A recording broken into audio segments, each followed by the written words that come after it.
Selamat pagi dan salam sejahtera untuk kita semua. Pertama-tama saya akan mengucapkan yang terhormat kepada Bapak Widodo Setiadi selaku Direktur Utama PT KCN.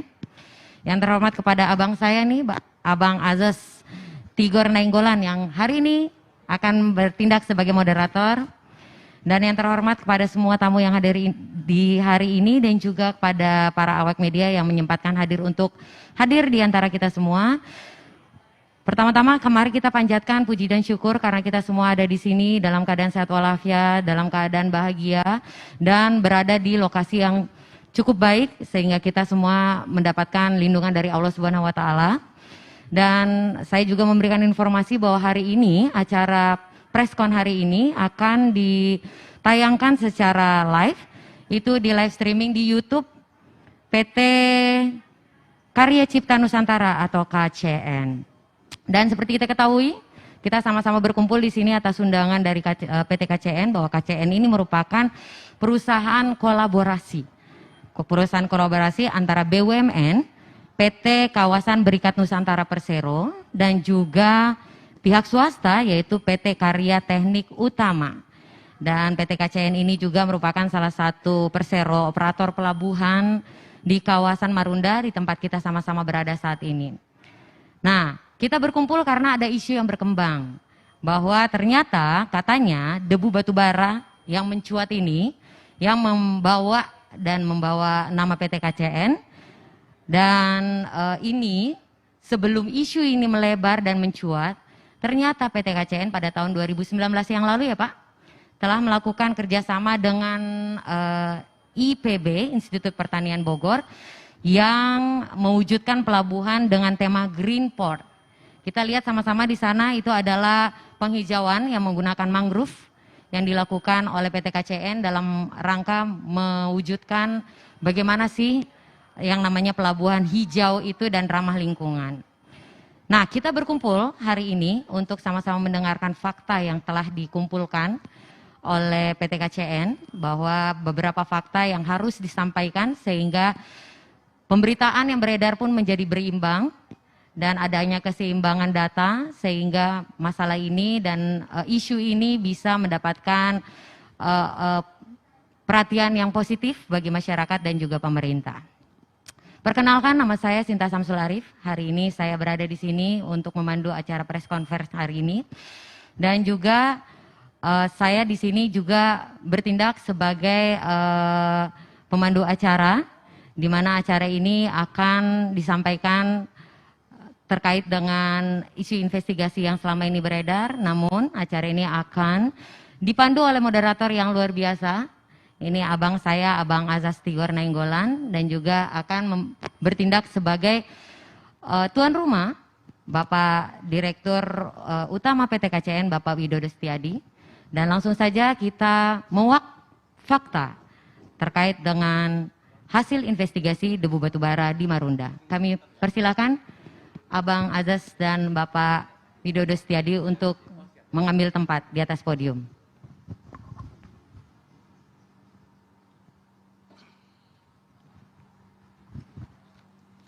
Ya, terima kasih Mbak Sinta. Selamat pagi. Assalamualaikum warahmatullahi wabarakatuh.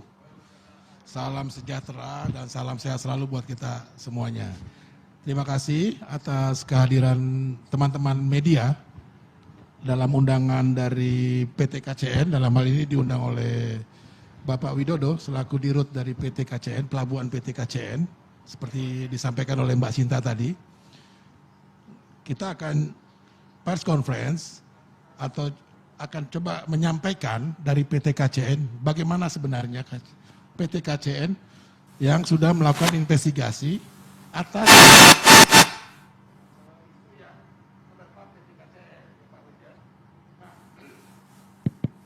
untuk awal sebelum nanti saya berdialog dengan Pak Widodo, kita saksikan dulu hasil investigasi dari teman-teman pelabuhan PT KCN menyangkut isu yang menerpa tentang polusi udara yang dituduhkan kepada PT KCN. Nah, PT KCN merespon isu tersebut dengan melakukan investigasi. bagaimana sebetulnya duduk persoalan dan bagaimana situasi yang sebenarnya terjadi. Itu teman-teman dari PT KCN. Silakan dari teman-teman PT KCN ada yang mau menyampaikan hasil investigasinya, silakan.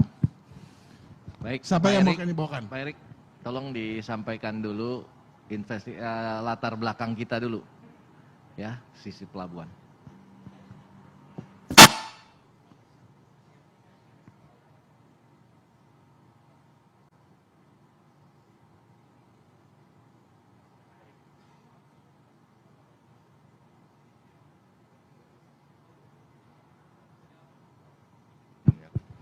Baik, selamat siang Bapak Ibu, para pimpinan dan para undangan yang saya hormati. Izinkan saya sedikit menyampaikan beberapa data-data yang tim investigasi sudah coba kumpulkan, dan ini sifatnya informasi. Kebetulan beberapa gambar yang mungkin akan kami tayangkan ini adalah kami ambil juga dari Google. Jadi fotonya asli gitu ya. Nah, teman-teman mungkin nanti juga bisa lihat sendiri. Jadi yang pertama adalah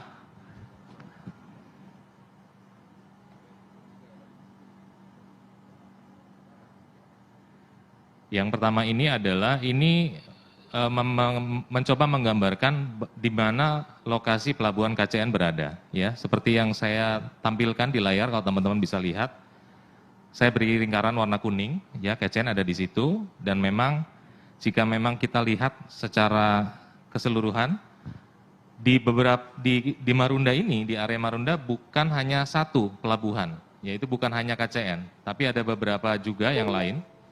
Yang kita bisa lihat kalau kita bergeser ke timur sedikit, itu ada pelabuhan milik KBN juga, C04. Kemudian lebih ke timur lagi itu ada Marunda Center, Pelabuhan Tegar Indonesia. Kemudian kalau kita turun sedikit ke bawah, ke selatan, ya ini di sebelah kanannya KCN itu ada yang namanya Sungai Blencong ya, sebelah timur, di mana di sebelah timur itu kalau dilihat sepanjang sungai itu ada beberapa pelabuhan juga yang beroperasi. Dan mereka ini juga melakukan bongkar muat komoditas curah ya, salah satunya juga pasir, batu bara dan sebagainya. Jadi kurang lebih sama ya. Kalau kita lihat lagi dari turunan ini, lokasinya memang cukup berseberangan dengan kalau kita lihat di sebelah timurnya itu ada rusun ya, kemudian ada sekolah tinggi ilmu pelayaran dan seterusnya. Dan kalau kita lihat lagi sedikit ke bawah, ke selatan, juga masih ada,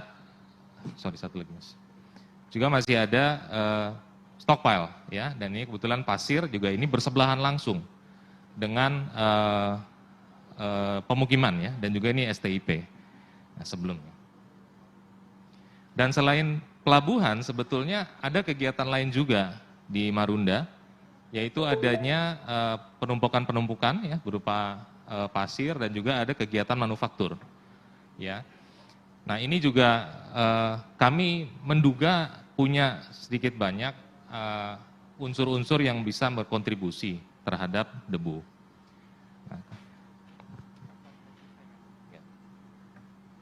Nah kemudian ini juga kalau tadi mungkin rekan-rekan Bapak Ibu memasuki area KCN, kita juga melewati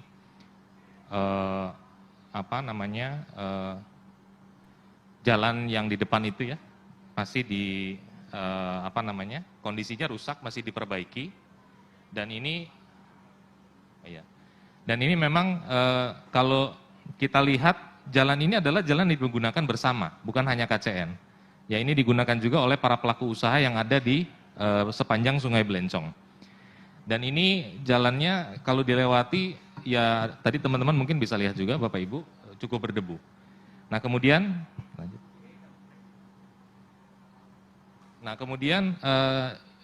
saya juga coba gambarkan adanya beberapa stockpile penumpukan batu bara yang ada di sekitar Marunda. Ya, yang pertama ini contoh saja ya Bapak Ibu, ada di sebelah selatan kalau diturun lagi ke bawah di peta, tepatnya ada di kawasan pusat logistik berikat KBN.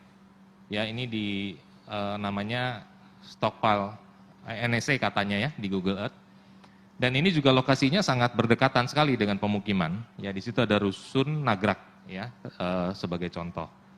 Kemudian yang kedua, contoh lain, kalau kita lihat ini sebetulnya adanya persis di pinggir jalan Outer Ring Road ya, jalan tol, di mana ini juga sangat berada di tengah-tengah pemukiman ya, ke barat juga berseberangan dengan pemukiman Rusun, kemudian di sebelah timurnya juga pemukiman padat penduduk. Nah, ini masih di ruas jalan yang sama, agak ke selatan sedikit di Rorotan, ini juga ada stockpile juga, di jaraknya juga sangat berdekatan dengan pemukiman padat. Dan ini kalau kita lihat di foto satelit ini memang kondisinya hitam-hitam gitu ya, dan ini juga tidak tertutup nih, tanpa ditutup terpal dan ada di tengah-tengah pemukiman. Kira-kira seperti itu, barangkali yang saya bisa paparkan, saya kembalikan ke Pak Widodo. Tolong gambar yang awal, yang pertama, posisi KCN. Nah, ini saya mau jelaskan sedikit untuk teman-teman yang hadir hari ini, juga rekan-rekan dari media khususnya. Ini kan ada Marunda Center. Kalau kita tahu Marunda Center itu masuk kawasan adalah di Jawa Barat, berbatasan dengan Jakarta. Kenapa ini perlu saya jelaskan? Karena nanti akan saya juga di akhir acara kan, atau sebelumnya terakhir kami akan sampaikan solusi yang kami usulkan dari KCN. Ya, jadi kita perlu tahu bahwa keberadaan ini ada di mana, berapa ada pelabuhan yang memang melaksanakan bongkar curah ini. Dan ini posisinya perlu dicatat, ini ada di lokasi Jawa Barat karena setelah BKT. Ya, tapi kalau kita lihat secara Google, mungkin kalau yang nggak paham ini dianggap satu areal, tetapi memang berbatasan langsung dengan daerah Jakarta. Kira-kira itu. Dan yang kedua yang perlu saya sampaikan di sini, kami membentuk 2 tim investigasi, yaitu investigasi terhadap apa yang disampaikan selama ini dan menjadi kegaduhan, terutama tuduhan kepada KCN yang menyebabkan debu batubara menyebabkan ada dampak pada kesehatan. Jadi kami melakukan 2 tim, yang satu memang khusus melihat dampak. Ini perlu dibedakan antara dampak dan regulasi. Ya, dampak ini kita juga ada tim sendiri yang nanti akan dijelaskan tersendiri oleh tim saya yang berbeda. Dan itu untuk melihat apakah benar ada yang sampai kornea matanya diganti, ada yang berdampak segala. Ini kan perlu ada pembuktian fakta-fakta. Karena pada dasarnya kami akan bertanggung jawab penuh apabila memang dampak itu disebabkan dan benar faktanya oleh KCN. Mungkin itu saya kembalikan dulu ke moderator. Baik, terima kasih Pak Wid. Jadi teman-teman media tadi sudah disampaikan hasil investigasinya, tapi nanti kita bisa perdalam ini gitu ya Pak Wid ya. Nanti kita bisa perdalam, nanti setelah ini juga akan ada kesempatan teman-teman bertanya. Cuma saya mau tanya Pak Wid. Ya, begitu isu ini naik Pak Wid, ya, bahwa seolah-olah nih PT KCN bikin gaduh gitu Pak, bukan cuma bikin pencemaran nih Pak, ya kan? Nah terus bikin investigasi seperti ini lagi gitu loh Pak. Nah apa yang Pak Wid dan teman-teman KCN mau sampaikan sebetulnya Pak? Jadi sebetulnya ini kan kalau kita tadi udah disampaikan oleh MC bahwa sebetulnya perusahaan ini kan didirikan atas spirit tahun 2004 ya. Adalah kolaborasi, ini sesuai slogannya Jakarta kan, Jakarta ini kan kota kolaborasi. Jadi ini adalah kolaborasi antara BUMN dengan swasta ya. Dan proyek ini saya tegaskan sekali lagi non APBN APBD ya. Kalau non APBN APBD, saya rasa tidak ada pengusaha di manapun di dunia ini yang mau bermain-main dengan misalnya isu lingkungan, perizinan, itu tidak mungkin karena yang rugi nanti yang mengeluarkan dana. Nah, jadi di sini kami sebetulnya ingin ke depan itu mendudukkan bahwa ini adalah bagian dari program pemerintah yang kita harus dukung untuk kepentingan banyak orang. Kami paham bahwa dalam berusaha di Indonesia itu tidak lepas dari unsur sosial budaya. Tetapi kami juga ingin jangan ada pihak-pihak ataupun oknum-oknum yang ingin mempermainkan keadaan. Ini yang perlu kita luruskan.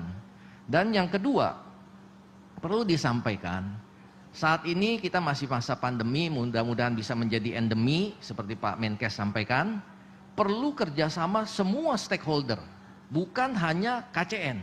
Karena kalau KCN sendiri tidak mampu. Ya. Dan perlu saya jelaskan sekali di sini, mungkin sebagai gambaran teman-teman media, ada perbedaan nyata antara membangun pulau dengan pelabuhan. Kalau pulau, itu kewenangannya ada di Pemprov DKI. Karena pulau itu dibangun untuk komersial area dan diperjualbelikan. Kalau pelabuhan, ini milik pemerintah, sudah dikonsesi.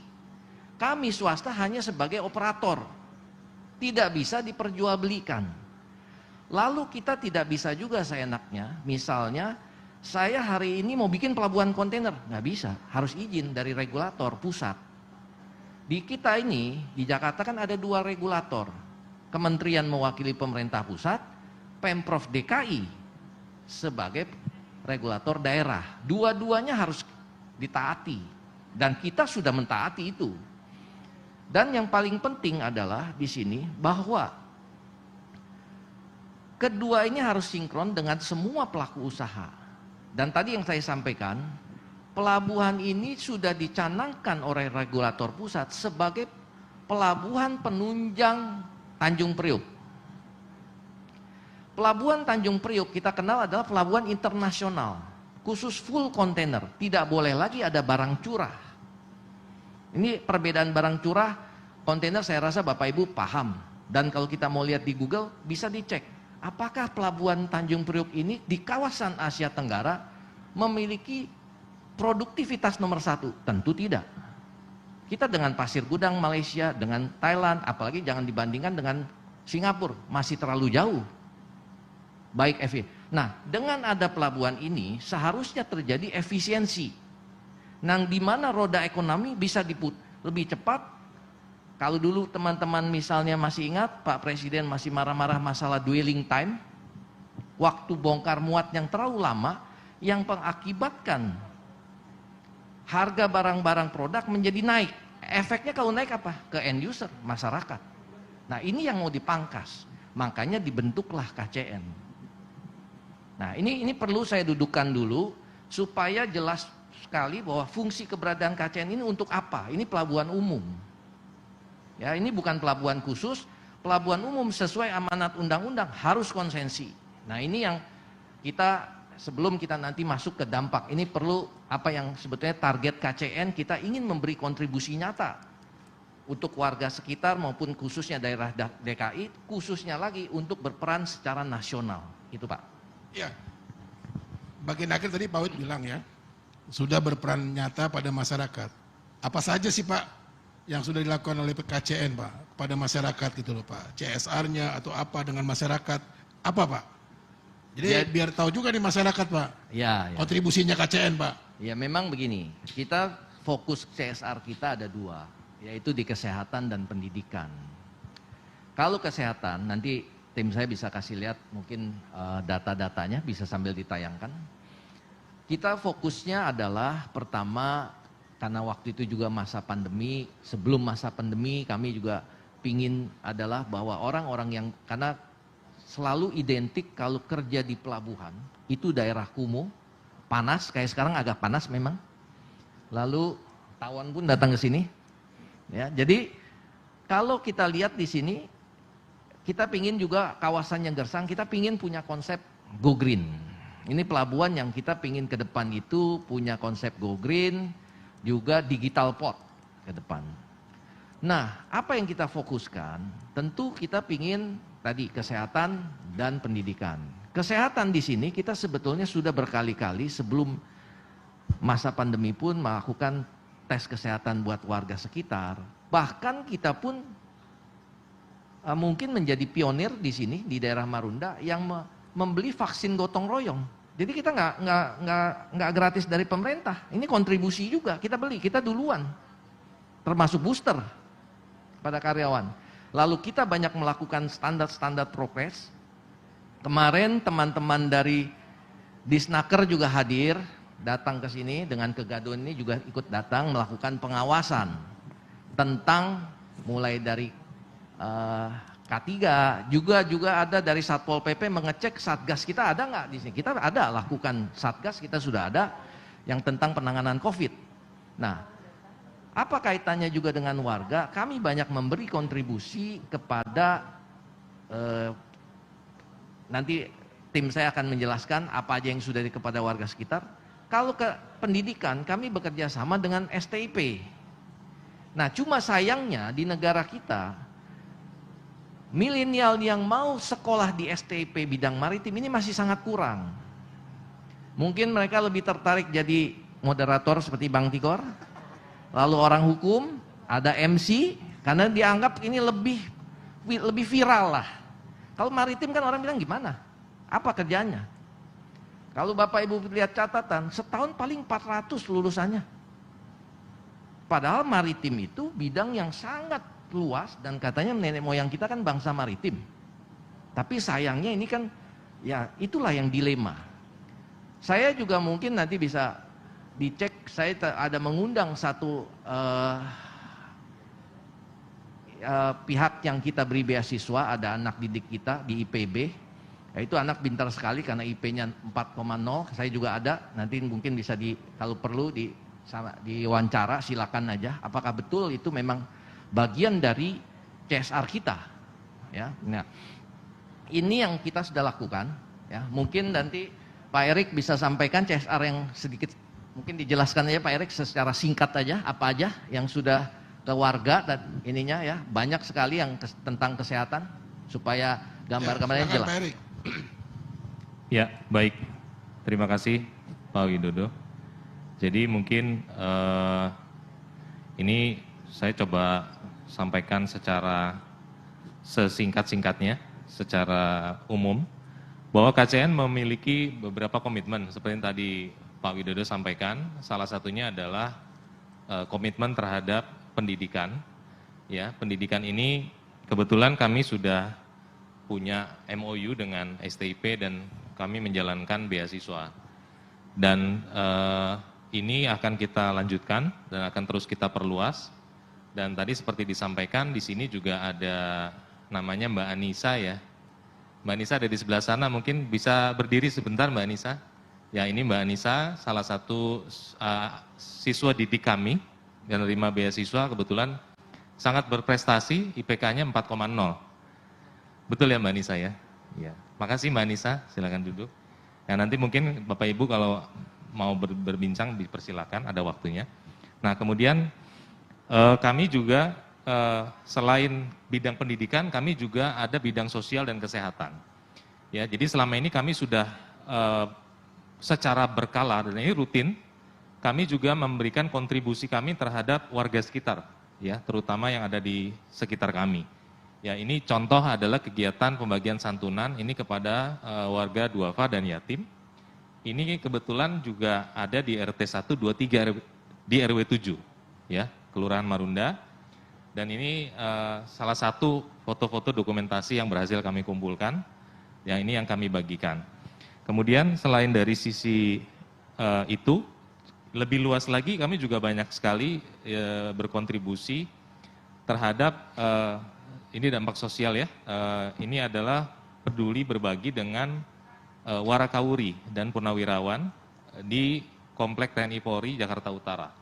Nah, ini kebetulan bersamaan dengan waktu itu masih pandemi ya, 23 Mei 2020 ya.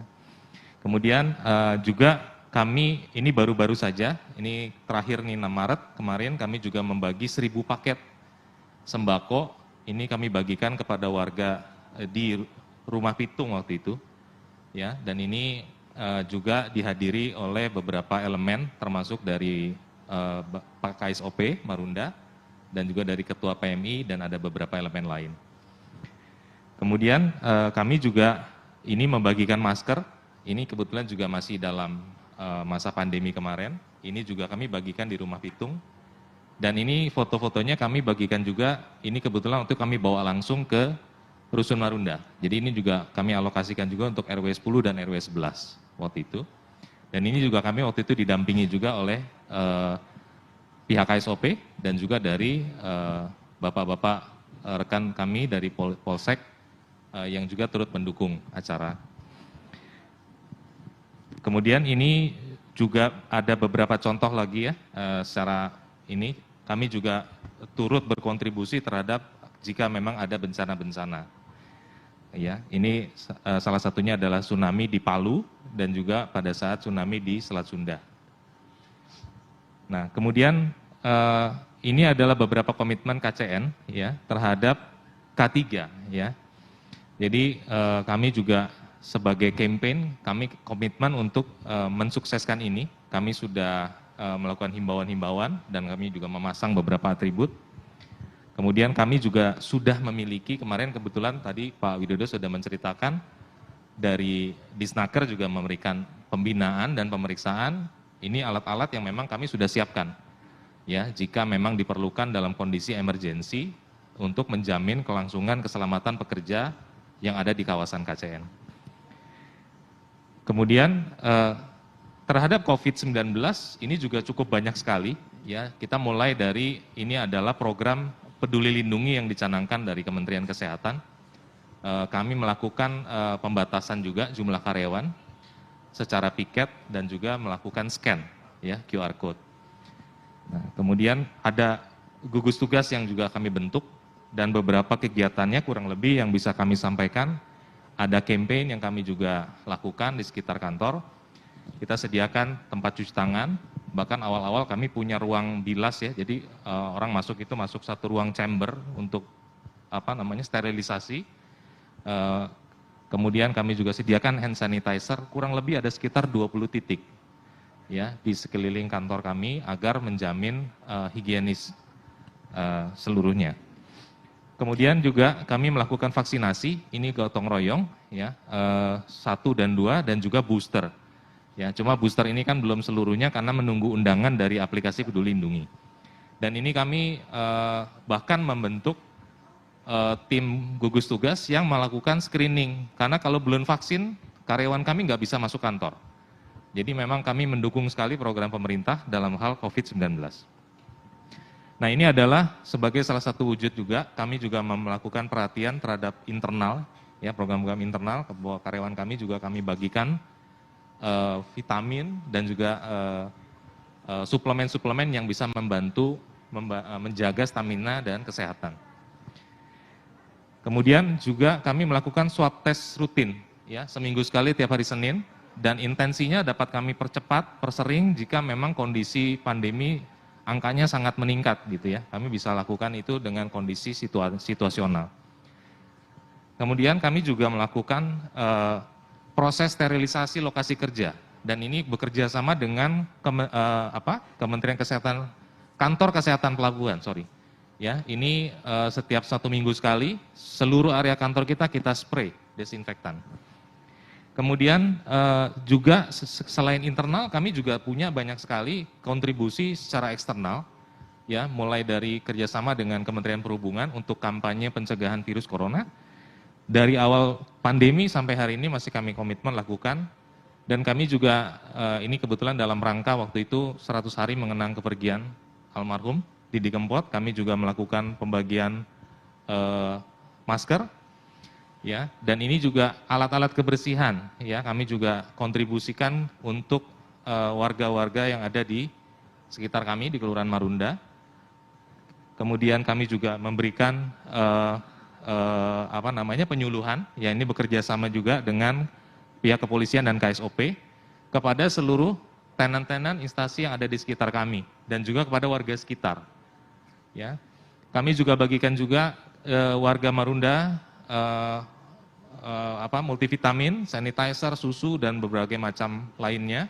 Ini juga kebetulan dalam rangka COVID.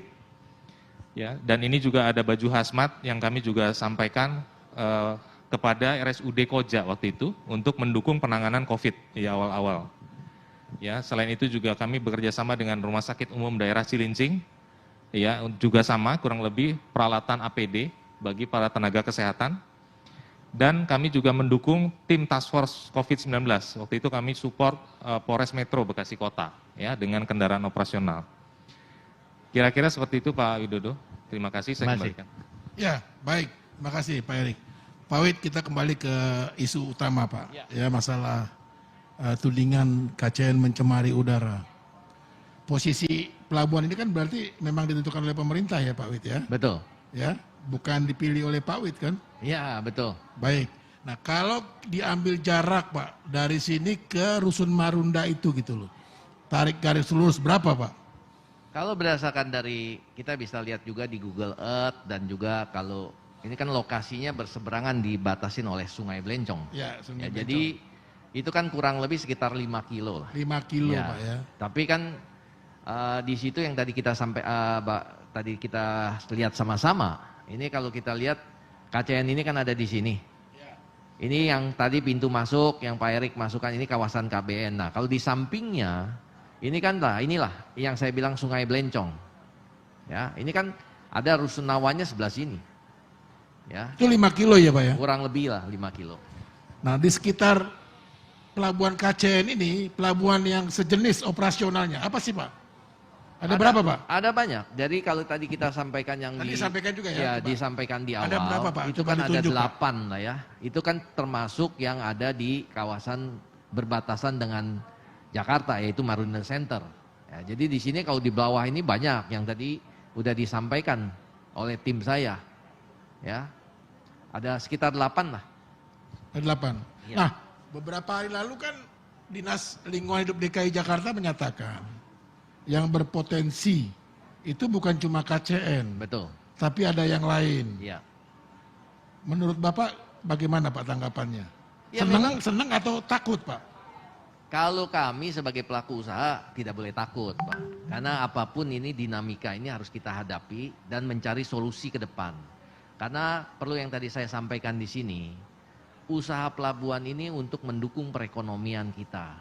Lalu menyangkut kehidupan banyak orang. Nah ini yang harus diutamakan. Dan kami paham sekali, setiap bidang usaha itu makanya harus ada corporate social responsibility. Jadi ada kewajiban perusahaan kepada community masyarakat. Nah, yang sebetulnya investigasi yang menurut kami harus dilakukan ini harus menyeluruh oleh baik regulator pusat maupun daerah. Jadi tidak boleh terlalu cepat misalnya ada pihak-pihak lain yang memainkan isu ini baru sepihak ini terlihat terlalu tendensius. Karena belum dengan data-data yang memang akurat. Tetapi kan kami lebih mengutamakan di sini, kalau permasalahan akar masalahnya sudah diketahui, barulah kita bisa menyelesaikannya sampai ke akar masalahnya. Karena kalau tidak, ini secara parsial yang tadi saya sampaikan di depan, tidak mungkin, karena tadi udah dijelasin juga. Misalnya ada 8 yang bongkar batu bara, atau barang-barang curah lain. Kami kasih contoh lah. Kita misalnya diminta membangun pencucian roda bak mobil pengangkut. Baru keluar dari lokasi kita, di depan yang lain tidak dilaksanakan hal yang sama, ini tentu tidak maksimal. Bagaimana kita tahu bahwa kendaraan itu sudah dicuci, padahal begitu banyak yang melewati. Tadi tim saya sudah sampaikan hanya satu jalan utama yang memang dilewati oleh semua kegiatan yang ada di kawasan Marunda ini. Kira-kira gitu Pak. Artinya dibutuhkan pendekatan yang sama gitu ya Pak ya? Harus. Untuk satu persoalan. Satu persoalan. Karena potensi ininya sama. Potensinya memiliki. Karena kan sekarang angin tidak bisa bilang kita angin hanya membawa dari KCN. Gimana kita ngatur angin? Nah itu dia, apakah memang yang kemarin juga dari KCN Pak? Kalau saya tentu bilang tidak serta-merta demikian. Karena kalau yang tadi saya sampaikan, kalau dampak akibat pembongkaran kegiatan di pelabuhan, dampak ini kan kebetulan ada beberapa pelabuhan. Selain dampak itu ada juga dampak polusi dari kendaraan bermotor. Dampak dari misalnya debu-debu yang di luar batu bara. Ada pabrik juga ya Pak ya? Ada, di sini kan kawasan industri. Ah? Ada pabrik-pabrikan yang kebetulan kan yang mungkin juga pabrikan itu menggunakan power plant-nya juga menggunakan batu bara. Nah ini kan perlu diinvestigasi dan perlu diperjelas. Tapi hari ini yang kita pingin kan sebetulnya marilah kita sama-sama mendudukkan permasalahannya secara objektif. Baik. Kalau Saya sih aja tadi, berarti ada 8 yang lain gitu Pak Wid ya, 9 dengan KCN. Kenapa KCN saja Pak yang paling besar dinaikkan Pak? Apa ada kaitan dengan yang Pak Wid tadi sampaikan yang sebelumnya? Ya karena begini, kalau kita lihat saat ini dari 8 itu, kalau yang di Marunda ini kebetulan kawasannya maupun pelabuhan umumnya mungkin kita yang paling besar dari yang ada, yang sudah yang lain-lain. Kedua, kebetulan juga kalau kita lihat di sini, ini perlu diperjelas, kita bikin stockpile ini untuk mempercepat bongkar muat, bukan melaksanakan proses produksi. Jadi di sini bukan ada proses batu bara produksi, tetapi ini bagian dari tadi yang tadi saya jelaskan di awal, bagaimana pelabuhan jangka waktu bongkar muatnya bisa dipangkas dwelling time, yaitu harus punya stockpile. Jadi kapal itu tidak menunggu dalam 1 hari bisa langsung bongkar, karena bisa dibayangkan kalau batu bara ini harus dikirim ke end user, ini kan melalui satu proses pengiriman lagi. Bayangkan kalau mobil tongkang atau kapal yang itu harus menunggu pengirimannya beres dulu, kapalnya berapa hari baru bisa keluar. Ini juga akan jadi mahal. Beda misalnya kalau pengguna-pengguna jasanya memang ada di kawasan ini. Inilah efisiensinya bisa tercapai. Tapi kan tidak semua industri langsung berdekatan dengan pelabuhan. Nah ini yang menjadi tantangan kita. Kira-kira gitu Pak. Pak, KCN tahun berapa Pak di sini mulai?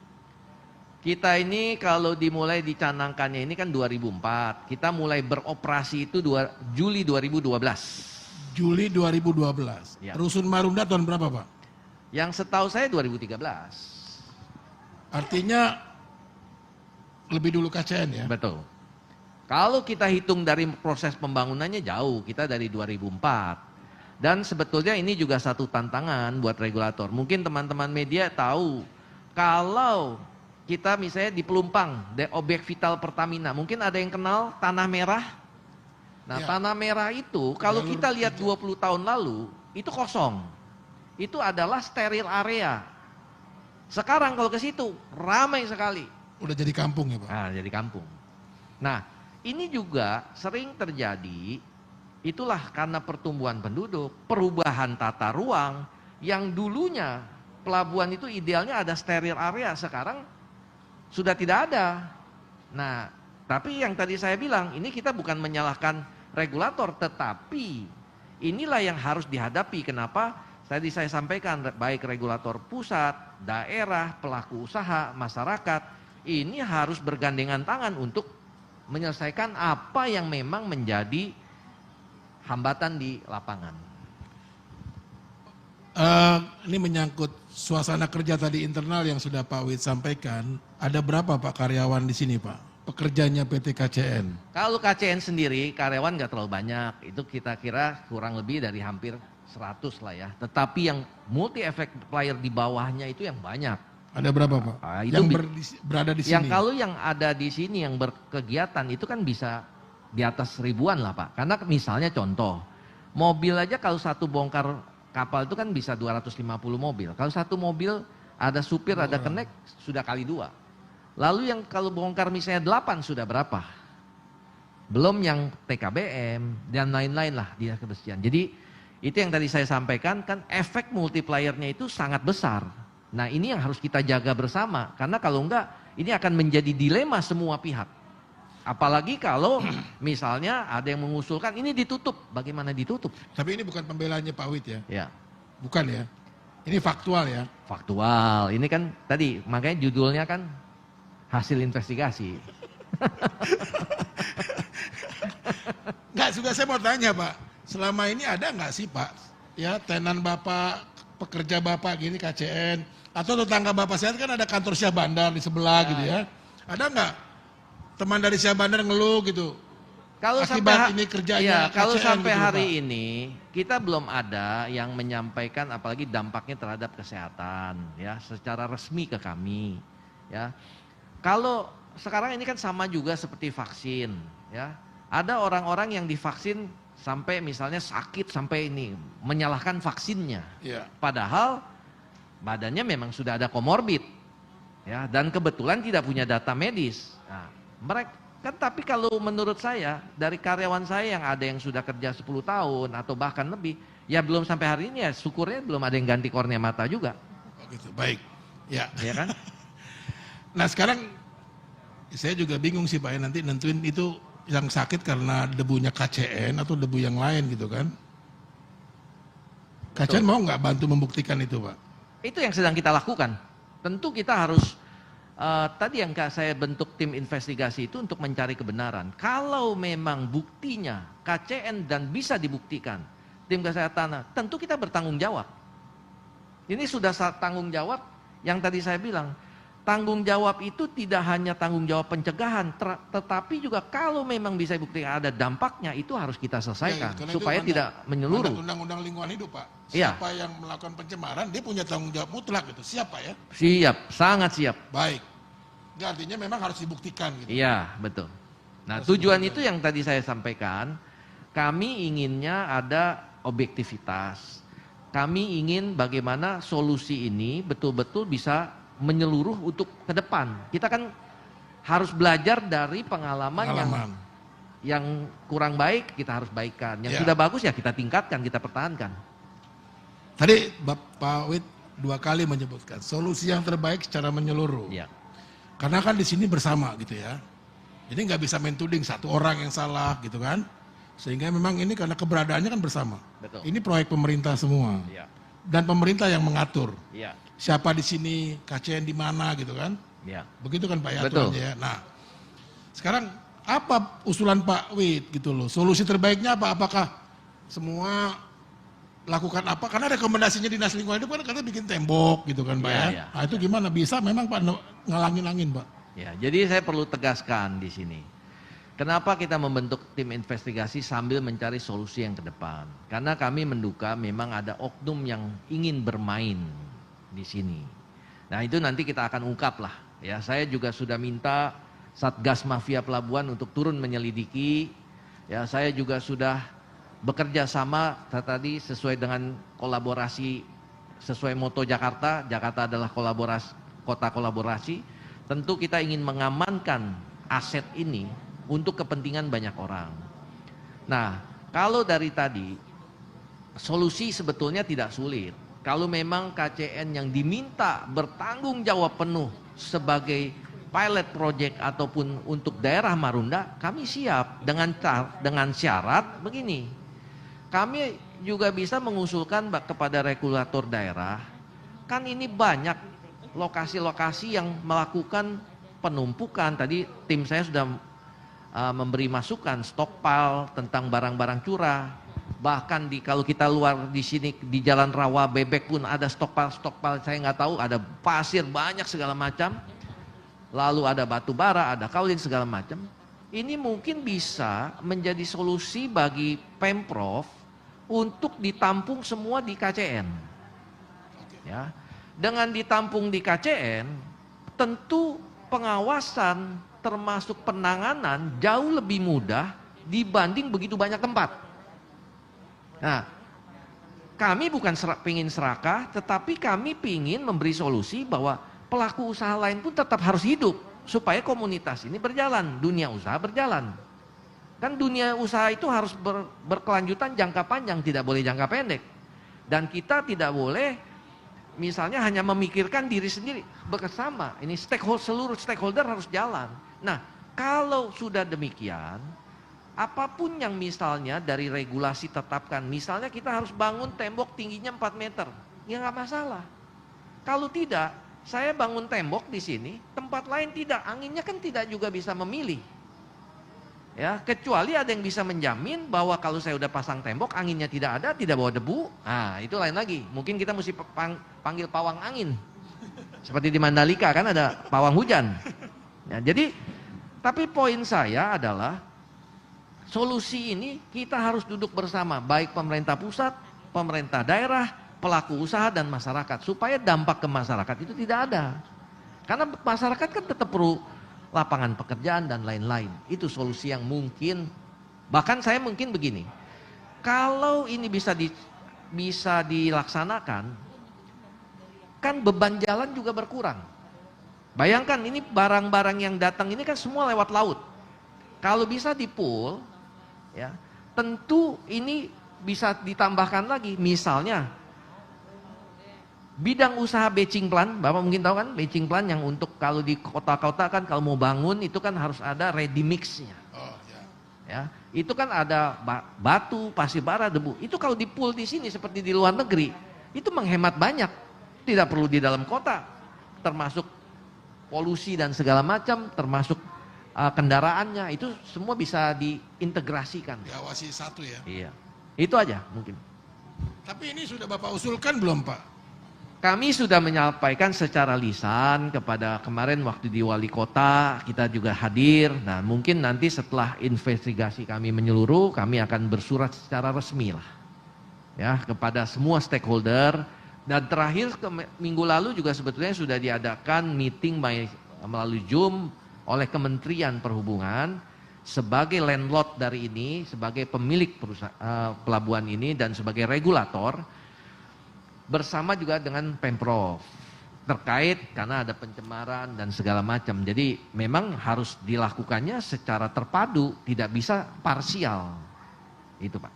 Ya karena memang banyak sekali ya Pak ya. Dan kita tidak bisa mengatakan ini yang melakukan pencemaran begitu. Makanya perlu pendekatan penanganan secara komprehensif tadi. Betul, ya, Pak. betul. Baik, baik. Jadi enggak, saya tertarik Pak tadi terakhir tuh Pak. Ini terakhir.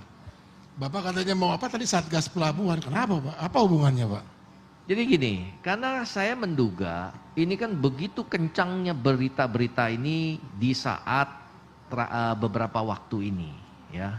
Dan adanya demo-demo yang turun, yang menurut kami sebetulnya terlalu dini dilakukan, ya.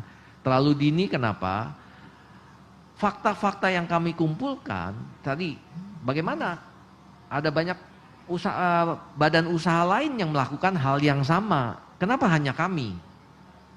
Ya. Lalu ada juga pihak-pihak yang memang secara terang-terangan, ya, itu menuduh KCN sudah melakukan pelanggaran, pembiaran sampai demonya kemana. Nah, jadi kami menduga ya, ada pihak yang ingin membenturkan kami dengan Pemprov. Padahal Pemprov DKI ini juga pemegang saham di KCN melalui BUMN yang namanya KBN. KBN itu kan pemegang sahamnya dua, Kementerian Negara BUMN dan Pemprov DKI. Jadi kami tidak mungkin melawan kakek kita sendiri. Ya kan, kalau KCN ini kan anaknya BUMN dengan swasta.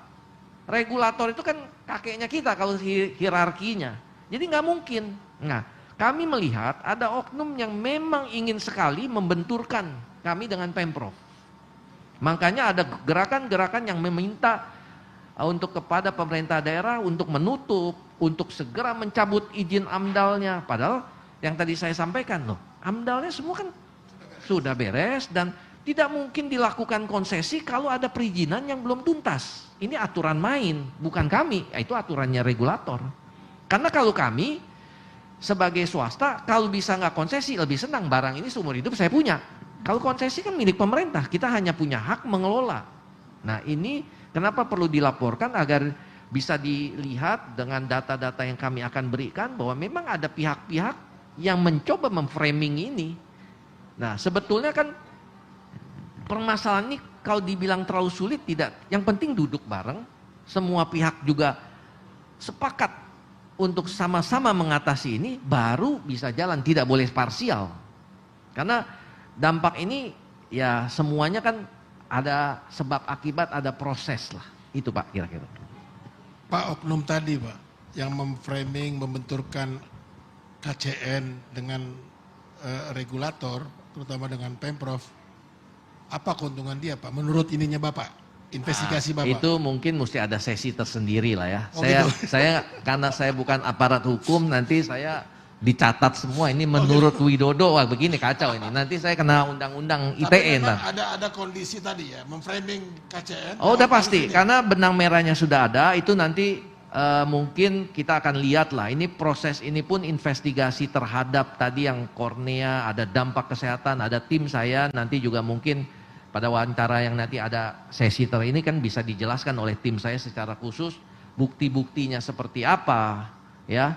Dan ini masih berlanjut nih karena investigasi itu kan tidak bisa dalam 1 hari langsung selesai, tapi harus ada data, dan kami ingin memberikan semua data-data itu kepada Satgas terhadap pihak-pihak yang kompeten untuk membantu mencarikan solusi ini. Artinya temuannya sudah ada dong Pak Wid? Ada. Ada ya? Ada. Baik. Oke. Teman-teman wartawan, ada beberapa isu yang menarik, nanti bisa digali lewat Pak Widodo gitu ya. Oh, bukan Bisa di saya, ada timnya. Oh, ada tim nanti. Kalau saya terus semua nanti saya dibilang one man show ini. Baik, nanti ada teman-teman dari tim PT KCN bersama Pak Wid akan menjawab, menjelaskan Pak ya. Ya, Terkait termasuk dengan- kita juga sudah siapkan juga kuasa hukum. Kita ini kan negara hukum, kalau memang sudah ada ininya ya harus, kalau memang perlu dilakukan. Tapi kami selalu mengedepankan persuasif. Karena ini kan harusnya kan kita juga pakai Pancasila dasar 4 kan, musyawarah mencari mufakat kan. Ya, Nah ini kita harus lah, itu yang the way of life kita kan harus mengacu ke sana. Ya, jadi kalau saya sebetulnya langkah hukum itu sudah terakhir kalau memang para pihaknya nggak bisa diajak bicara dan kita memiliki bukti-bukti. Nah itu udah ada jalurnya sendiri lah.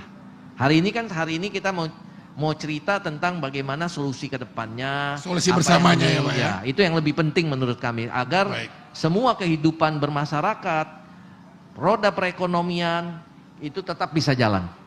supaya juga ada kepastian keamanan investasi. Betul. lapangan Nah, salah pekerjaan. satunya tadi tujuan yang kita lapor ini kan kepastian investasi termasuk perlindungan hukum itu harus jalan. Karena kalau tidak kan Pak Jokowi sendiri aja mencari investor kemana-mana. Lalu kedua, ini adalah bagian dari programnya pemerintah tol laut. Bagaimana meningkatkan efisiensi, menurunkan biaya pokok terhadap supaya end user tidak. Kalau tidak, sekarang kita masih menghadapi kelangkaan minyak goreng dan lain-lain lah. Masih banyak PR di negara kita ini. Nah, kita harus memberi kontribusi, jangan menambah PR-PR baru kepada pemerintah. Menurut saya itu. Ya artinya KCN ditugasi juga untuk mengurangi PR pemerintah ya Pak ya. Betul. Suruh buka di sini, ngolah yang curah gitu Ya, kan, bukan di betul. Tanjung Priok. Ya kalau saya bisa milih ya, saya mau kontainer. Lebih bersih ya Pak. Satu gitu lebih cepat, kita pakai teknologi. Oke. Bayangin kalau curah ini kan satu hari kapal paling tinggi bongkar 5.500 ton. Kalau kontainer kan cepat ya, jadi harganya jauh lebih tinggi. Ya, tetapi ya kita kan harus mendukung bahwa itulah fungsinya ada regulator, pelaku usaha. Kita nggak bisa semena-mena harus seperti apa, dan kita harus tunduk terhadap rencana induk pelabuhan nasional. Itu Ya. kan sudah masuk. Ya, itu bagian yang harus kita Jadi hormatin. mandat dari regulasi juga ya Pak ya. Betul. Baik, terima kasih Pak Widodo. Selanjutnya teman-teman nanti akan dipandu Mbak Sinta untuk tanya jawab. Dan nanti juga ya sambil santai bisa ngobrol juga. Ya, Ya, ya Mbak Sinta silakan. ya, makasih Bang Tigor, seru banget ya. Tepuk tangan dulu dong untuk penjabaran investigasi tentang debu-debu, bukan debu-debu intan ya, tapi ini adalah debu batubara di Marunda.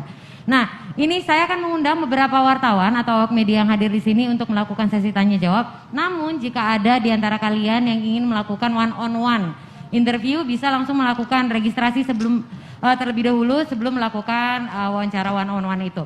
Nah, ini juga buat awak media yang hadir di sini ada berita gembira karena semua yang hadir akan mendapatkan kesempatan mendapatkan door prize. Mohon izin Pak, saya jabarkan dulu door prize-nya biar semangat ya. Nah, ini door prize-nya saya aja pengen ikutan. Pertama ini ada voucher Imani dan Flash senilai Rp500.000. Ini khusus untuk awak media yang hadir di sini. Kemudian ada power bank. Ini penting banget buat liputan kemana-mana karena perlunya power bank untuk kemana-mana. Kemudian juga ada hand blender. Kemudian juga ada smartwatch. Dan ada handphone. Dan juga ada logam mulia. Yang pengen siapa? Tepuk tangan dong.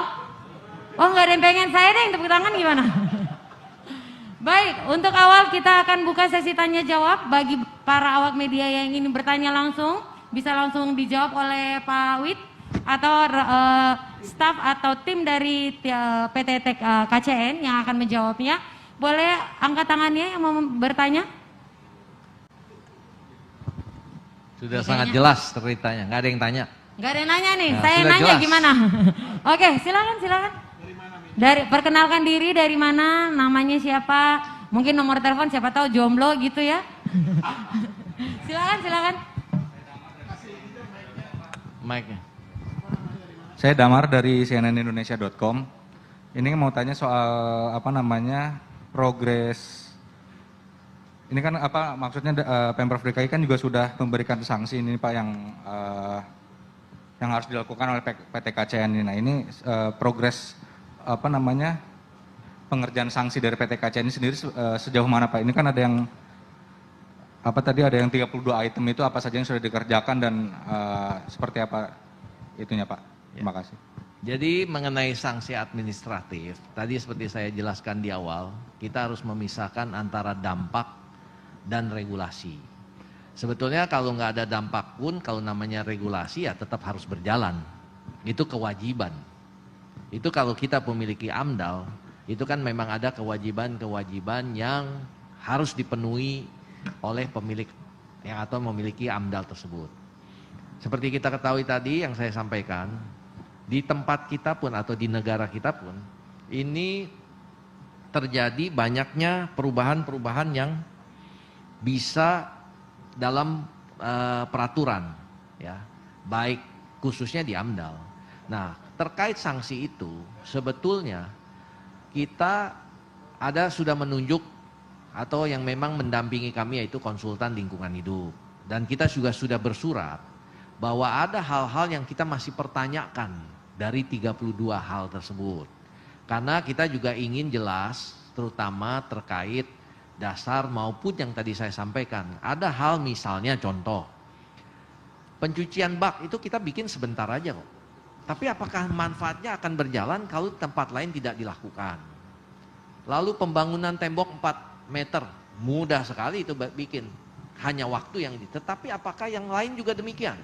Kami perlu secara objektif kesamaan penanganan supaya hasilnya maksimal. Bukan kami misalnya bilang, oh kenapa Anda tidak, saya tidak. Ini kan sama kalau kita sama-sama buka toko, satu kena PPN, satu tidak. Ya saya beli yang tidak kena PPN, lebih murah buat saya.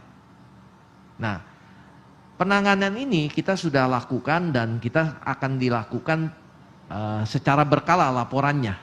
Nah, saya tidak hafal apa saja yang sudah dilakukan, tetapi kami yang tadi saya sampaikan, karena Pemprov adalah pemegang saham kami juga, tentu kita harus mencarikan solusi, juga memberi masukan termasuk mentaati apa yang memang kita belum jalankan. Tetapi ini bagian menurut kami adalah penyempurnaan dari proses kewajiban AMDAL. Itu kira-kira. Artinya perlu kerjasama ya Pak, jadi bukan cuma KCN aja sendiri melakukan regulasi itu, tapi butuhnya kerjasama antara perusahaan yang lain yang bergerak di bidang yang sama, begitu ya? Betul sekali. Oke, selanjutnya ada pertanyaan lagi dari awak media? Ada lagi? Oke, silakan Mbak. Boleh minta tolong mic-nya? Pakai jilbab. Yang cantik. Tes, iya. Selamat siang Pak, mau izin sedikit bertanya. Yang pertama itu kalau nggak salah sebelumnya KCN juga menegaskan kalau bakal mengoperasikan alat pemecah angin ya. Nah itu sekarang kelanjutannya itu bagaimana? Karena kan terakhir itu infonya sedang dikoordinasikan. Terus yang kedua itu ada juga katanya kalau misalkan nggak ada itikat baik dari KCN itu masyarakat akan menempuh jalur hukum. Nah kalau seandainya jalur hukum itu jadi ditempuh, bagaimana tindakan dan apa yang akan dilakukan dari KCN itu sendiri? Mungkin itu dulu aja, terima kasih.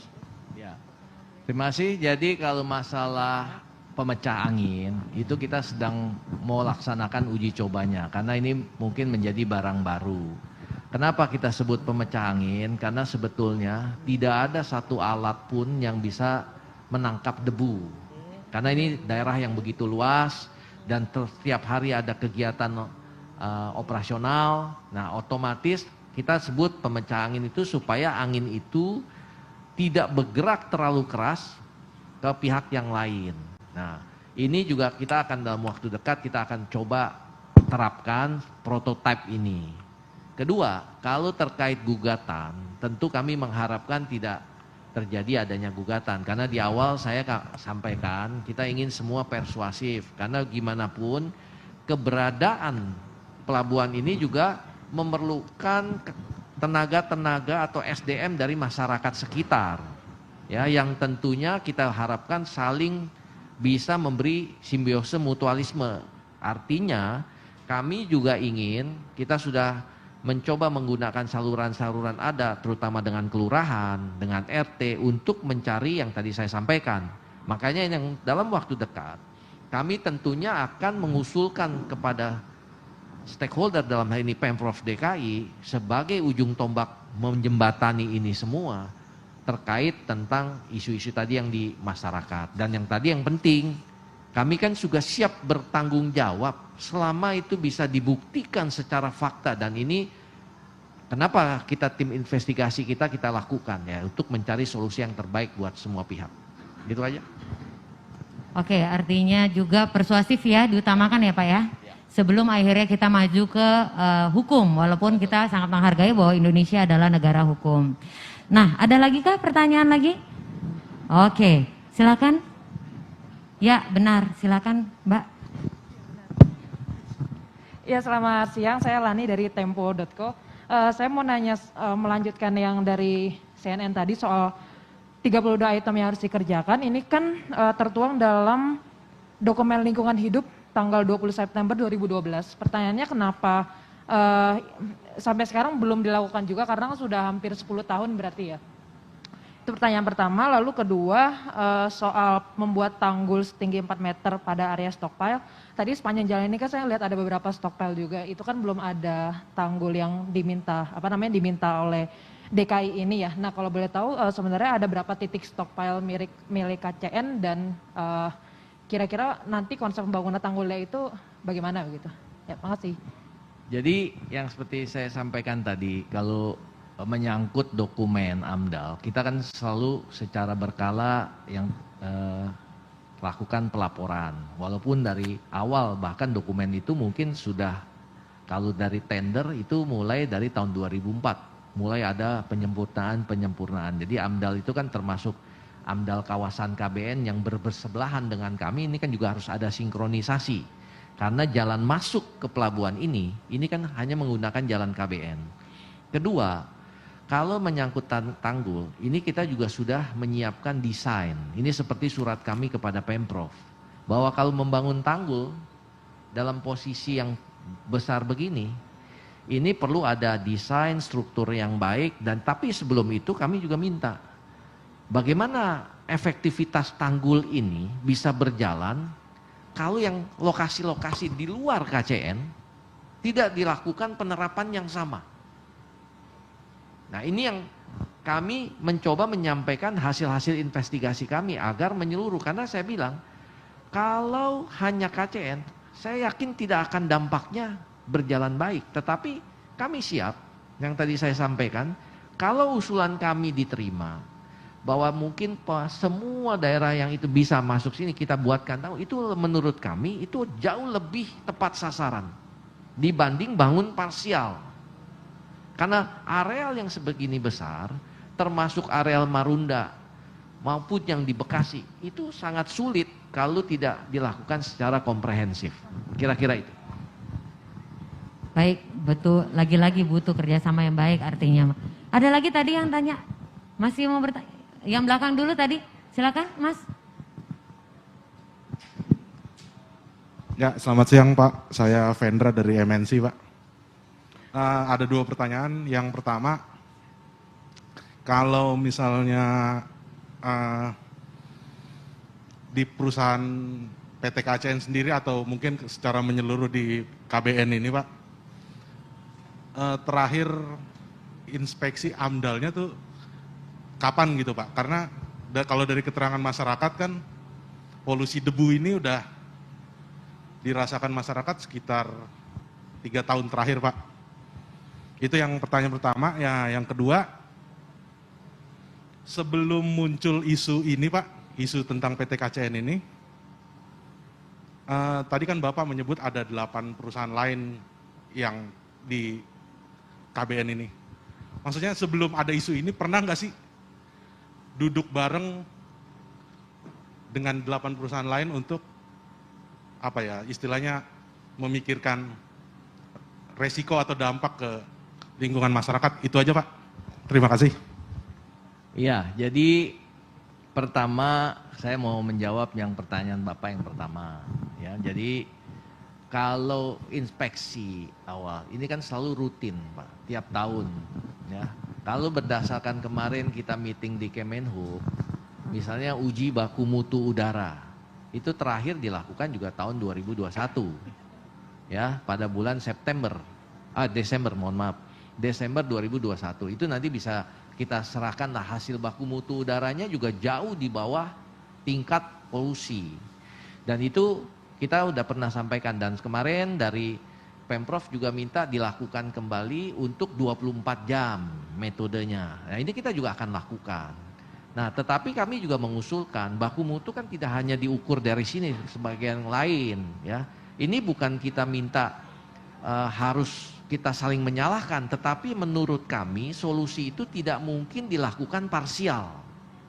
Jadi dengan kata lain tadi, hanya pembangunan tanggul 4 meter itu tidak menyelesaikan masalah. Kalau tempat-tempat lain masih melakukan atau tidak diterapkan hal yang sama.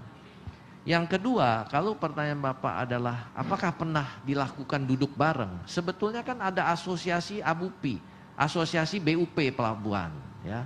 Itu sering kali kita duduk. Lalu jangan lupa, kita kan ada regulator, dalam hal ini Kementerian Perhubungan, ya. Jadi yang tadi saya sampaikan, kalau kebijakan pusat ini harus sinkron juga dengan kebijakan daerah. Jadi yang harus duduk juga regulator, bukan hanya pelaku usaha. Kalau pelaku usaha ini kan hanya tunduk kepada aturan yang dilakukan, tapi tidak punya kemampuan mengatur atau merubah regulasi. Tidak bisa. Nah, jadi yang harusnya baik regulator pusat, daerah, dan pelaku usaha ini harus duduk.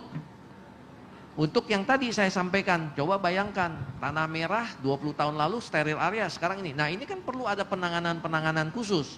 Karena sudah terjadi, nggak mungkin objeknya dipindah atau sama seperti ini. Ini sudah ada lebih duluan dibanding Rusunawa. Apakah pelabuhannya dipindah? Nggak mungkin. Investasinya sudah berapa? Yang mungkin adalah dicarikan jalan keluar yang secara komprehensif untuk dengan cara-cara yang persuasif. Nah, mudah-mudahan itu bisa membuat semua pihak berjalan beriringan. Terima kasih, Pak. Oke. Ada lagi pertanyaan tadi? Ya. Oh, ini dulu Pak, Bang Tigor. Yang baju garis-garis si cantik. Bentar ya. Silakan. Selamat siang Pak, saya Haya dari Kumparan. Sebenarnya pertanyaan saya sedikit sih Pak. Kalau melihat dari tuntutan dari masa aksi unjuk rasa kemarin kan banyak yang bilang kalau misalnya mereka itu udah terpapar debu batu bara itu sejak tahun 2018. Sedangkan ini kan udah tahun 2022 nih.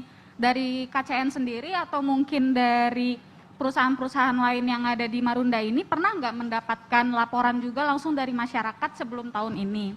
Terus ini kan sudah berdiri berarti kurang lebih 10 tahun lebih ya Pak PT KCN gitu. Kalau misalnya untuk pengawasan lingkungannya nih Pak dari Pemprov sendiri khususnya Dinas Lingkungan Hidup tuh melakukan peninjauan rutin nggak sih Pak ke sini? Gitu Pak. Terima kasih. Baik, terima kasih. Jadi kalau masalah ini tidak ada sampai hari ini satu surat pun yang masuk keluhan dari pihak masyarakat sekitar.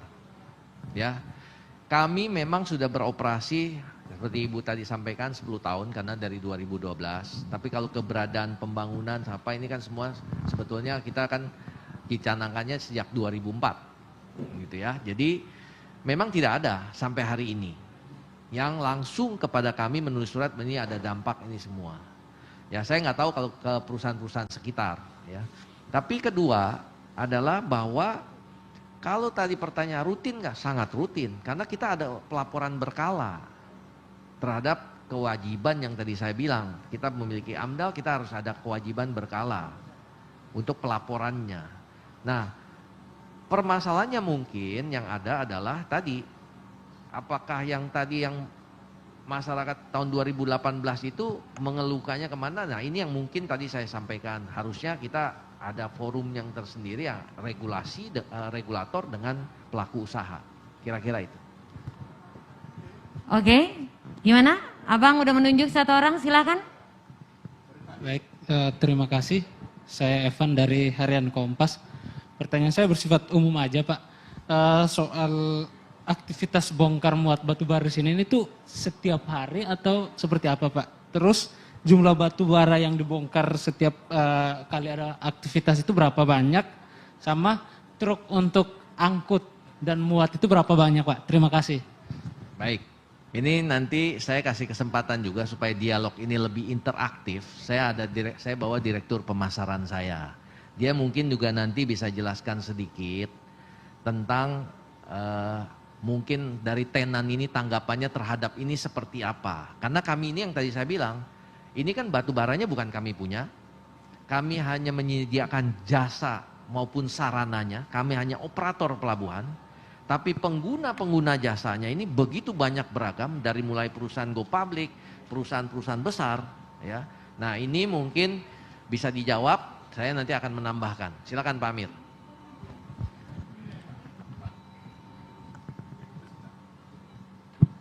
Sini Pak Amir, di sini aja, biar disorot semua. Jadi yang disorot bukan saya aja, harus. Selamat Biar siang. rata ya Pak. Saya akan mencoba menjawab pertanyaan tadi bahwa untuk kegiatan ya. Jadi untuk kegiatan bongkar batu bara yang ada di KCN ini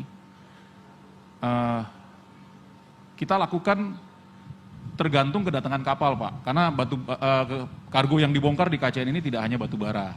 Ada batu bara, ada pasir, ada CPO dan kargo-kargo umum Pak. Ya, untuk situasi yang terjadi saat ini, para pelanggan kami sendiri pun agak bingung nih Pak dengan situasi yang terjadi. Karena selama ini sebelum mereka pindah ke KCN, stokpile mereka yang lama itu juga dulu berdekatan dengan penduduk. Dan nggak pernah ada masalah. Nah mereka pindah ke KCN ini untuk mendapatkan efisiensi. Karena lokasi KCN ini sangat strategis, antara stockpile dengan kegiatan bongkar muat pelabuhan itu terpadu, satu kawasan. Nah, sehingga dengan dari 2012 sampai dengan saat ini, pelanggan kami itu puas. Karena target efisiensi mereka tercapai, yang ujungnya itu seperti tadi yang Pak Dirut saya sampaikan, memperkuat perekonomian nasional. Karena batu bara yang dibongkar di KCN ini bukan milik kami sendiri, tapi ditujukan untuk power plant dan pabrik-pabrik yang merupakan bagian dari industri nasional, gitu Pak. Nah, untuk kegiatan bongkarnya ya boleh dikatakan rutin seperti biasa, dan harapan dari pelanggan kami, ya KCN dapat berjalan dengan baik seperti yang sudah berjalan selama ini. Saya rasa cukup Pak. Saya tambahkan sedikit Pak, jadi kita sebetulnya juga bergandengan juga dengan masukan-masukan dari tenan. Kita juga berdiskusi, kan contoh, boleh nggak batu bara ditutup? Ya, sebetulnya kalau batu bara yang kalori rendah sekali tidak boleh itu tutup, panas dia kebakar kok. Kan mesti disiram. Nah ini juga ada teknik-tekniknya. Mereka sebagai pemilik barang kan tentunya lebih tahu. Ya. Dan kedua, kalau pelabuhan tentunya kita kalau mau bicara dari sisi komersial, kami mengharapkan pembongkaran itu tiap hari supaya throughputnya itu tercapai.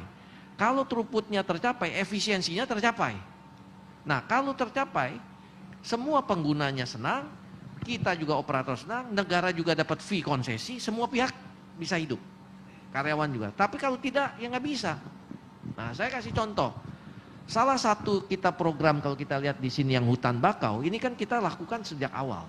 Mungkin Pak Erik bisa kasih tayangan singkat sedikit, apa yang kita akan lakukan juga di bulan April ini. Penanaman mangrove ini kan juga merupakan kewajiban dari undang-undang lingkungan. Ya, jadi kalau kita lihat mangrove yang di belakang ini udah mungkin tingginya 7 sampai 8 meter. Pohon mangrove kan bisa sampai 15, sering 30 meter, ya.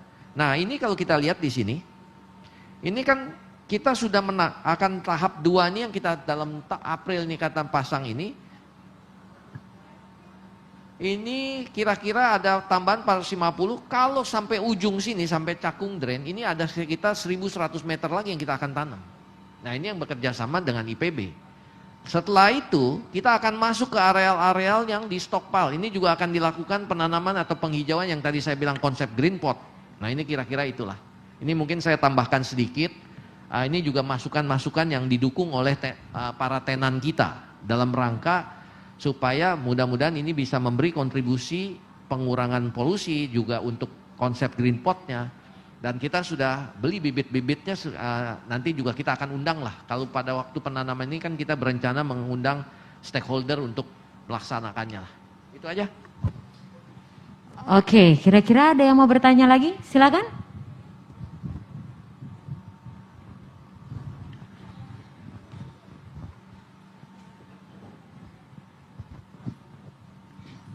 Selamat siang Pak, saya Dita dari JPNN. Mau bertanya, ini sebenarnya mempertegas aja Pak. Jadi untuk sanksi yang diberikan oleh Pemprov DKI selama waktu berjalan ini apa saja yang sudah dikerjakan? Kalau kata Bapak kan tadi untuk pembangunan tanggul kan istilahnya percuma kalau KCN bikin sedangkan yang lain enggak Pak. Tetapi kan dalam sanksinya kan tetap harus dikerjakan begitu Pak. Ada juga yang berlaku 14 hari seperti untuk menutup area stockpile dan lain-lain, itu apakah sudah dikerjakan? Butuh konfirmasinya aja sih Pak untuk yang sanksi apa saja yang sudah dilakukan dan masih dalam proses berjalan begitu Pak. Terima kasih. Ya, sanksi-sanksi sebagian sudah banyak yang dilakukan. Penutupan kalau Ibu Bapak lihat kan sudah ada sebagian besar juga sudah ditutup. Lalu pemilahan sampah, pembuatan drainase untuk kalau ada B3, tapi perlu diingat nih. Batu bara tidak masuk kategori B3. Mungkin bisa dicek kan di kementerian. Kalau sudah dipakai, akibatnya limbahnya itu masuk baru B3. Kita di sini tidak ada proses produksi. Jadi ini perlu dipahamin juga nih. Karena kadang-kadang kalau yang tidak paham, ini seolah kita menyimpan atau melaksanakan bongkar muat B3. Padahal bukan. Batu bara tidak. Lalu ada perubahan di dalam Kementerian Lingkungan, bahwa tidak perlu ada izin B3, tetapi itu izinnya melekat terhadap AMDAL. Dengan tadi ada desain DED-nya, desain engineering dan segala macam. Nah, kalau yang ada beberapa dari sanksi itu, kami sudah bersurat, ada yang menurut kami waktunya terlalu pendek. Karena tadi saya bilang, kita perlu bikin struktur, kita perlu bayangin. Ibu bisa kebayang nggak kalau kita bikin tembok 4 meter sepanjang misalnya 600 meter, itu kalau konstruksinya salah juga ambruk juga. Karena ini semua ada mobilitas terhadap proses bongkar muat dan beban batu bara ini kan cukup besar. Nah, ini yang juga kita koordinasikan lah dengan Pemprov sebagai stakeholder. Tetapi yang utama adalah bahwa kami pasti menjalankan apa yang memang berguna, karena ini tadi saya bilang kami juga bertanggung jawab kepada tenan-tenan atau pengguna-pengguna jasa. Kalau enggak kita ini akan ditinggal, dan akhirnya kalau ditinggal fungsi pelabuhan ini tidak akan mencapai sasaran. Kira-kira itu. Jadi intinya harus ada koordinasi lagi. Untuk boleh ini lagi nanya silakan, lagi silakan. Berarti ada beberapa poin yang diminta tambahan waktu gitu ya Pak ke Pemprov ya? Betul. Bisa disebutkan nggak Pak apa saja selain saya nggak hafal, tanggul? nanti itu ada konsultan saya, nanti mungkin kan tiap minggu kita kasih ada laporannya, mungkin laporan itulah yang kita mungkin bagi ke teman-teman media supaya bisa lihat kan, nanti bisa hubungi humas kami lah untuk ini. Terima kasih. Baik, sekiranya ada pertanyaan tambahan lagi? Ada lagi kah? Sekali lagi saya mau mengingatkan, mohon izin Pak, bahwa ini buat para awak media yang hadir hari ini akan semuanya berhak untuk mendapatkan, enggak semuanya berhak ya, artinya door prize. Door prize itu artinya diundi. Ada beberapa door prize yang akan disiapkan untuk para media, awak media yang hadir hari ini. Itu ada voucher Imani atau Flash. Ini nilainya udah ada 250.000 untuk 5 buah. Ada juga 500.000 sebanyak 5 buah juga vouchernya.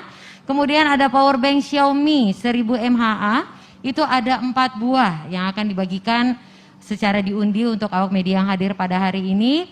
Kemudian juga ada hand blender sebanyak 4 buah, dan juga ada smartwatch itu juga sebanyak 4 buah, dan ada handphone Samsung itu ada 2 buah yang akan dibagikan secara undi melalui door prize.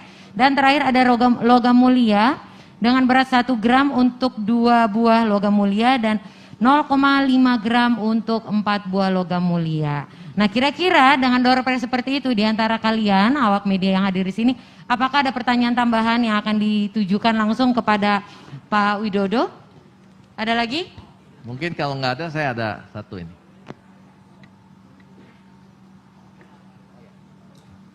Saya ada satu, mungkin ini tambahan aja. Saya mungkin memberi kesempatan tim saya, yang tadi saya sampaikan kan kita ada membentuk beberapa tim investigasi. Mungkin ini investigasi sementara terkait yang kornea mata, ya. Kita udah sampai mana proses investigasinya? Karena itu juga yang menjadi menjadi yang dicuatkan oleh ini. Silakan. Ini dari tim saya, Ibu Maya. Terima kasih Pak Widodo, selamat siang rekan-rekan media, saya Maya Sri Tunggaigini. Saya ingin menyampaikan betul sekali seperti yang disampaikan sebelumnya oleh Pak Widodo bahwa kami saat ini sedang membentuk tim investigasi yang terbagi dua. Yang pertama adalah tim investigasi khusus pemenuhan regulasi di bidang lingkungan hidup. Lalu kemudian tim investigasi yang khusus menangani laporan atas dampak kesehatan. Untuk saat ini terakhir bahwa Kepala Sekolah SMP 290 hingga saat ini masih belum mau dihubungi Pak Widodo. Dan kemudian Wakil Kepala Sekolah SD 05 juga belum mau point out terhadap satu perusahaan, dia malah menyebutkan ini mengenai BUMN. Lalu kemudian terkait korban, orang tua dari korban yang kornea matanya kena, itu dia sampai hari ini juga masih belum mau dihubungi, tapi kami akan terus menggali Pak Widodo untuk mencari investigasi mendalam, untuk mencari mitos, motif, dan fakta sesungguhnya, sehingga kita bisa mendapatkan solusi ke depan yang komprehensif.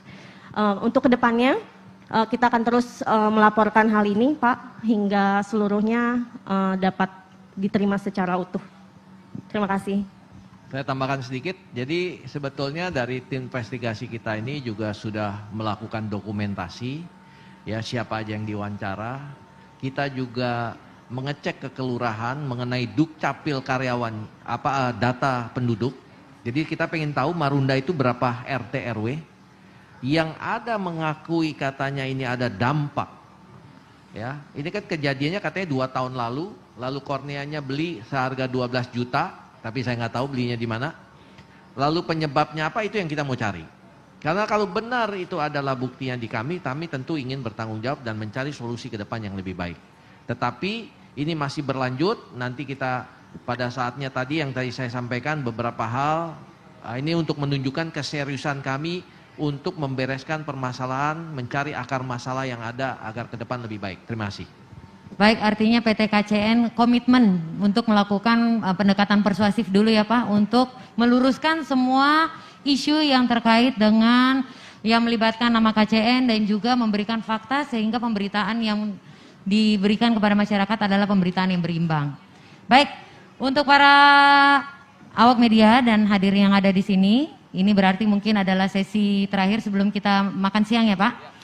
Dan untuk para awak media yang ingin melakukan one-on-one interview dengan Bapak Widodo Setiadi selaku Direktur PT Karya Cipta Nusantara, silakan melakukan registrasi dan pembagian door prize lagi-lagi akan kami sampaikan pengumumannya sesaat lagi setelah jeda break makan siang berikut ini. Untuk para awak media silakan untuk melakukan break time dulu. Izin Bu MC. Ya, silakan Pak. Ini terakhir dari saya sebelum nanti kalau memang ada wawancara. Siapa tahu nggak ada gitu kan.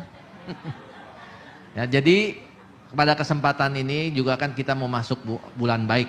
Ya, bulan Ramadan, saya juga mengucapkan minal aidin wa faidin, mohon maaf lahir batin. Apabila ada yang tidak berkenan dalam wawancara ini, saya juga mohon maaf. Dan mudah-mudahan ke depan dengan bulan yang baik kita bisa mencari solusi yang terbaik buat semua pihak dan tetap kehidupan bernegara dan berbangsa tetap bisa berjalan dengan baik. Terima kasih.